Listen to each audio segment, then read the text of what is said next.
Manusia sebagai ciptaan Tuhan yang mulia, sampai kapanpun kita hormati, walaupun sudah meninggal dunia. Islam sebagai agama dengan ajarannya yang paripurna mengajarkan kita dengan baik bagaimana tata cara menghormat sekaligus mengkremasi jenazah. Yang harus kita lakukan ketika kita hendak menjenguk saudari kita yang sedang sakit adalah nasihatilah orang yang tertimpa sakit agar senantiasa sabar dan tabah menerima sakit yang dideritanya.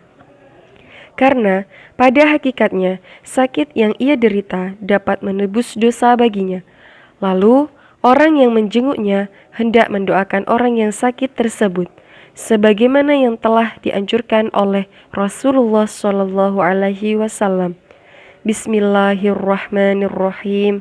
As'alullahal azim Rabbal arsyil azim ayyashfiyaki. Dibaca sebanyak 7 kali.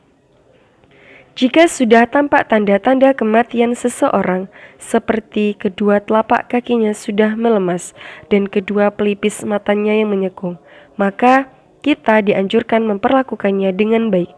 Di antaranya, tidurkan pada posisi lambung bagian kanan atau berbaring dengan posisi menghadap kiblat.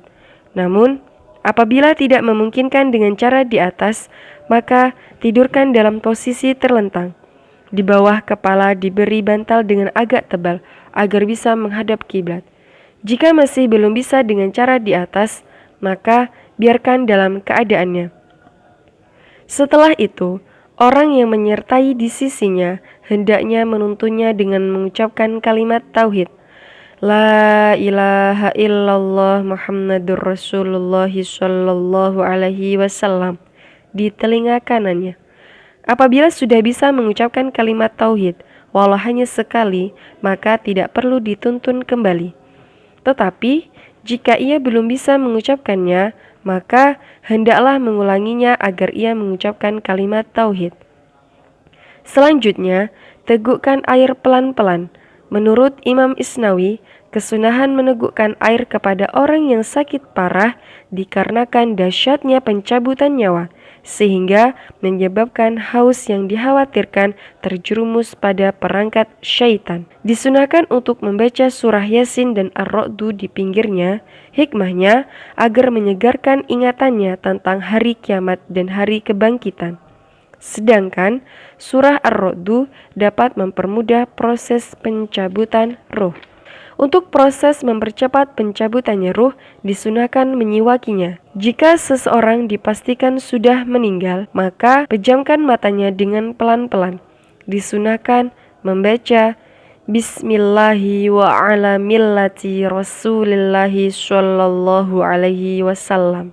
Jika kita terlambat memejamkannya, maka biasanya mata mayit akan selalu kaku, sehingga terus melotot dan terkesan seram dan menakutkan. Untuk itu, gunakan kain halus yang telah dicelupkan air hangat, lalu pejamkan mata. Jika masih kesulitan, maka kita pijat ibu jari tangan kanan dan kaki kanan beserta ibu jari tangan kiri dan kaki kiri, dan matanya akan menutup sendiri. Selanjutnya, ikat dagu mayit dengan kain, lalu diikatkan di atas kepala. Lihatlah cara mengikatnya.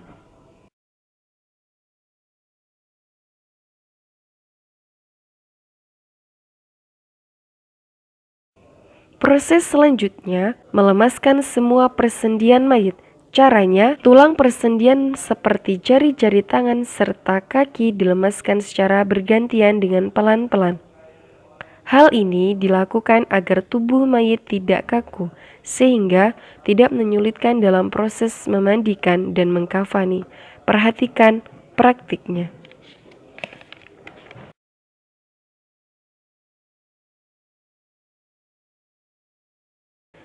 Setelah kita melemaskan anggota badan mayit, selanjutnya kita buka pakaiannya dengan cara menggunting bagian kiri pakaian beserta membukanya pelan-pelan.